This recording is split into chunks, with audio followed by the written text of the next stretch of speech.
The temple is built. Come, my Israelite subjects, bask in its lavish grandeur of all that I, King Solomon, has given you. Ooh. Ah. Finally, a place of worship worthy of the Lord Almighty. Wait a second. What's that shrine over there? That's Chemosh, the detestable god of Moab.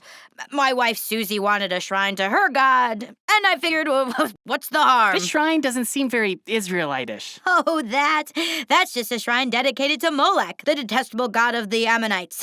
My wife Ellie wanted it, and you know how wives get when you don't give them shrines, am I right? And that one? Pan the goat god at Deidre's request. Wow, should you have so many false idols in the temple of the Lord Almighty? Look, I have made a lot of promises, and I have a lot of wives. That brings me to my second question. Should you have so many wives? This is why I built the temple in the first place, to win some points so the Lord will get off my back about my 500 foreign wives. Well, if you're gonna worship false gods and hold hundreds of wives, maybe I'll take up stealing. And I'll commit murder. And I'll covet from dawn till dusk. If God has a problem, God will let us know. Solomon, you have strayed from the path of faithfulness. But I built the temple. I thought that squared us, Lord. What is the point of a temple if you are not faithful to God?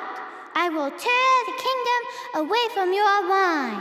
I will tear it out of the hand of your son. My son? It is so. So because you messed up, we're getting punished with a prolonged and unnecessary civil war? God thinks you are complicit in the unfaithfulness. No, it's because of your blasphemy that our entire kingdom is being divided. Actually, it won't be divided until after my death. Whoa. You don't have to face any of the repercussions of your actions? Well, I have to live with the knowledge that I'll never have to face the repercussions of my actions. Now, if you'll excuse me, tonight is several of my wife's birthdays, and I have to go figure out which ones.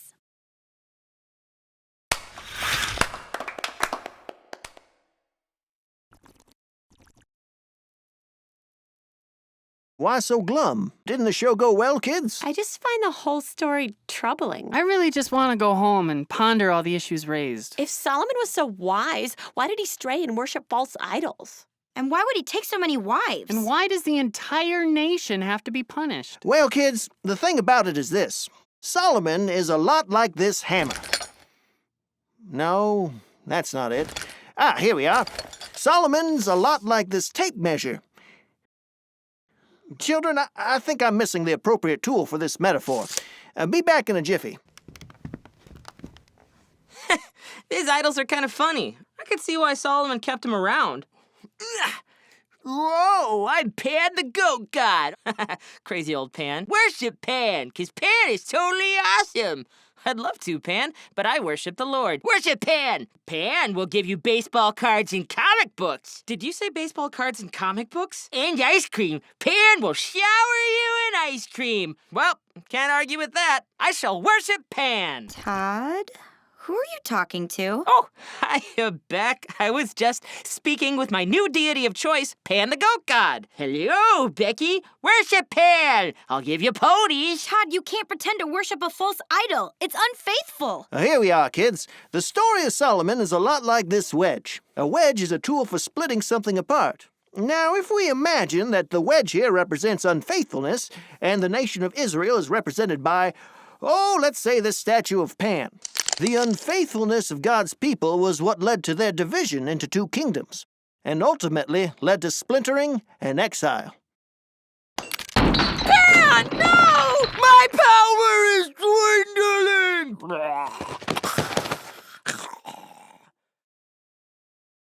So just because Solomon was having doubts, his people were sent into exile? Now, this goes beyond mere doubt, Becky. Unfaithfulness is knowing what's right and deliberately doing what's wrong. He let power go to his head. He became concerned with earthly pleasure and flagrantly disregarded God's law. He did not lead the people in faithfulness. Jerry, as you have defeated my god in armed combat, I will now worship you as God. Well, how about you just worship regular old God? Back into the fold I go.